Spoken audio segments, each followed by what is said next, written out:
What would you truly be willing to sacrifice to become genuinely great at the one thing you love most? Welcome back for another English movie review lesson. I'm Teacher Teddy, and today, let's talk about Whiplash. The story begins by introducing Andrew Neiman, a first-year student at an elite music conservatory, who wants to become one of the greatest jazz drummers of his entire generation. Wants to become is our first example of the infinitive form. After want, we use to, plus the base verb, not the ing form. Andrew genuinely enjoys practicing alone late at night, drilling the same difficult rhythms over and over until his technique is completely flawless. Enjoys practicing is a gerund here. After enjoy, English uses the ing form, not the infinitive, a pattern that trips up even confident learners. One night, a demanding, intimidating conductor named Terence Fletcher notices Andrew practicing in an empty room and decides to recruit him into the conservatory's top studio jazz band. Decides to recruit uses the infinitive again, since decide is one of a large group of verbs, like want, hope, and plan, that are always followed by to plus the base verb, never ing. Andrew eagerly agrees to join Fletcher's band, not yet fully understanding just how brutal and demanding his new teacher's methods actually are. Agrees to join follows exactly the same infinitive pattern as decides to recruit, reinforcing just how many common verbs of intention behave this same way. Fletcher's teaching style turns out to be a mixture of psychological pressure and outright cruelty, humiliating students in front of the entire band, and even throwing objects across the room, all in an extreme attempt to push them toward true excellence. In one particularly tense early rehearsal, Fletcher stops the entire band over and over, demanding the exact same few bars be played again and again until the tempo is absolutely perfect, reducing more than one student to tears in the process. Andrew quickly learns that a single mistake, even a barely noticeable one, can be enough to trigger one of Fletcher's furious outbursts, and he spends much of his early rehearsals simply trying not to become the next target. Determined to earn Fletcher's approval, Andrew starts practicing obsessively, often drumming for so many hours that his hands bleed onto the drum kit beneath him. Starts practicing can also take the infinitive, starts to practice, with almost no change in meaning, one of a small handful of verbs flexible enough to work naturally with either form.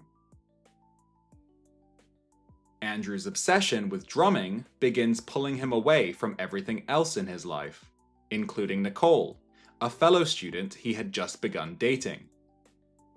He eventually stops seeing her entirely, telling her bluntly that he needs to focus completely on his music instead. Stops seeing her is a gerund once more, and it's worth noticing how different this meaning is from stops to see her. Stopping an activity uses the gerund, while stopping in order to do something else briefly uses the infinitive. Two structures that look almost identical but mean something genuinely different. Despite the damage to his personal life, Andrew keeps trying to prove himself worthy of Fletcher's respect, refusing to accept anything less than technical perfection from himself in every single rehearsal. Keeps trying to prove stacks a gerund and an infinitive together in the very same sentence. Keeps trying, gerund, plus to prove, infinitive. showing how naturally the two patterns can combine once you know the rules behind each one. As the pressure mounts, Andrew becomes increasingly afraid of failing in front of Fletcher, terrified that a single mistake could end his entire future in music before it's even properly begun. Afraid of failing uses a gerund again, since prepositions like of are always followed by the ing form in English, never the infinitive. As rumors about Fletcher's brutal methods start reaching people beyond the rehearsal room, the pressure building around him becomes impossible to ignore, and the story moves into a tenser, far more consequential final act for both men. One that reshapes where their relationship ultimately ends up. Exactly what comes of it, and how, I'll leave for you to discover. Sometime later, once life has settled into a very different shape for both of them, their paths cross again when Fletcher unexpectedly invites Andrew to perform with a new band at a major concert, and Andrew, after everything that has passed between them, agrees to take the stage one more time. Invites Andrew to perform, and agrees to take the stage. Both use the infinitive, showing how naturally this structure continues appearing right through to the film's tense final act, which I won't spoil here. What unfolds on that stage becomes the single most talked about sequence in the entire film. Tense, unpredictable, and genuinely nerve-shredding to watch from the very first beat to the last. And whether Andrew chooses to keep playing, walk away, or do something else entirely, I'll let you discover for yourself. Chooses to keep playing combines an infinitive with a gerund. Chooses to plus keep playing, showing how naturally the two patterns combine once you know the rules behind each one. What that final performance ultimately costs Andrew, and whether it's genuinely worth everything he's sacrificed to reach it, I won't spoil here. I'll only say the ending has become one of the most fiercely debated, endlessly rewatched sequences in modern cinema, still argued over by audiences and critics alike, and every bit of that debate is thoroughly earned.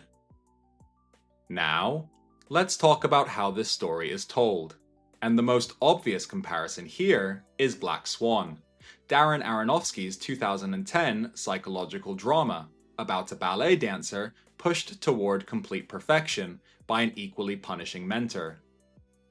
Critics have repeatedly compared the two films directly, since both explore what happens when the obsessive pursuit of artistic greatness tips over into genuine psychological damage. Where Black Swan leans into surreal, nightmarish imagery to show that damage, Whiplash keeps everything grounded and realistic, letting the sheer intensity of the drumming itself and Fletcher's relentless verbal abuse carry all of that same tension instead. That's really the connection critics keep making. Both films ultimately ask whether true greatness is even possible without real suffering attached to it, and both deliberately refuse to give the audience an easy, comfortable answer. This episode also has 5 bonus vocabulary words to review, pulled from how critics have actually described this film. Our first word is punishing. Punishing describes something extremely harsh, demanding, and difficult to endure. Critics repeatedly described Fletcher's teaching methods as genuinely punishing to watch. Our second word is obsessive. Obsessive describes an intense, all-consuming focus on one single thing, often to an unhealthy degree. Andrew's obsessive pursuit of greatness is really the emotional center of the entire film. Our third word is grueling. Grueling describes something extremely tiring and demanding, both physically and mentally. Several reviewers called Andrew's practice sessions grueling to sit through, even as a viewer. Our fourth word is electrifying. Electrifying describes something so intense and exciting it feels like a jolt of electricity. The film's final drum solo has been widely praised as an electrifying piece of filmmaking. Our fifth and final word is uncompromising. Uncompromising describes someone or something that refuses to lower its standards under any circumstances. J.K. Simmons plays Fletcher as a genuinely uncompromising, almost frightening perfectionist. Now, let's talk about how Whiplash has actually been received since its release. Critically, the response was overwhelmingly strong, with the film holding one of the highest scores of any drama released that year, and widespread praise directed at both lead performances. The film went on to win 3 Academy Awards, including Best Supporting Actor for J.K. Simmons, and was also nominated for Best Picture, a remarkable achievement for a film made on a tiny $3 million budget. Much of the online discussion has focused on Fletcher's teaching methods themselves, with audiences fiercely debating whether his brutal, humiliating approach is ever genuinely justified by the results it eventually produces.